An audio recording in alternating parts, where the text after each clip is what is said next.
नमस्कार साथियों, ब्रह्मोस क्लासेस में आप सभी का स्वागत है। आरआरबी ग्रुप डी 2025 की जो वैकेंसी है, आप सभी ने देखा होगा। पहली बात तो जो बहुत दिनों बाद आ रही है जो वैकेंसी, लगभग 5-6 साल हो गई हैं, क्योंकि 2019 में वैकेंसी आई थी, जिसका एग्ज़ाम 2021-22 में हुआ शायद।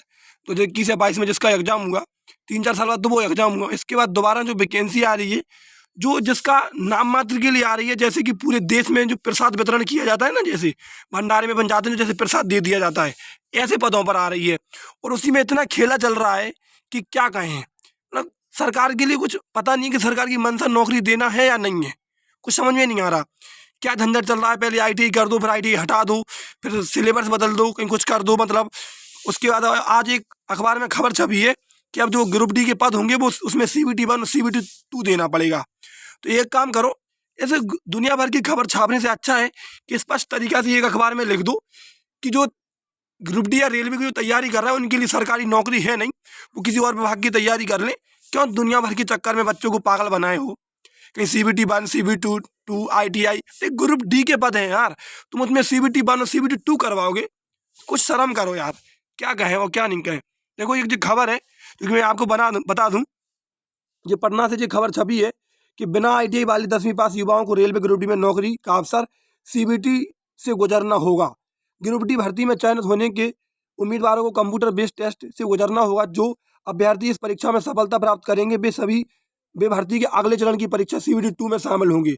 CBT 2 में सफल होने के बाद अभ्यर्थियों को डॉक्यूमेंट वेरिफिकेशन एवं मेडिकल एग्जामिनेशन होगा। अंत में सभी चरणों के अनुसार उम्मीदवारों की फाइनल लिस्ट तैयार की जाएगी और सफल अभ्यर्थियों को नियुक्ति प्रदान की जाएगी। उम्र सीमा 18 से 26 साल।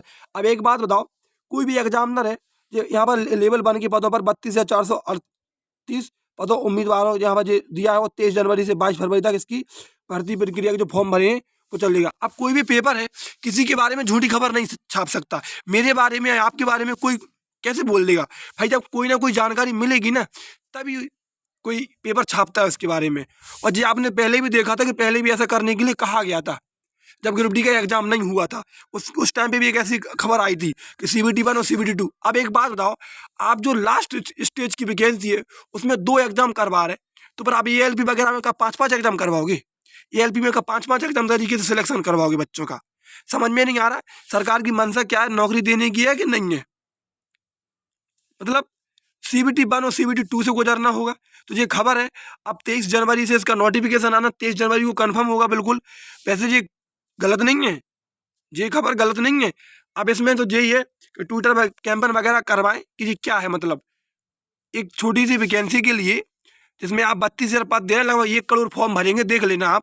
और उसमें CBT 1, CBT 2, फिर मतलब पहले CBT 1 1 करोड़ बच्चों का CBT 1 होगा, क्योंकि 1 साल तक CBT 1 चलेगा। इसके बाद फिर रिजल्ट आएगा, फिर CBT 2 करवाएंगे। दूसरे साल 2027 तक 26 तक वो चलेगा। 2028 में आपकी ज्वाइनिंग होगी।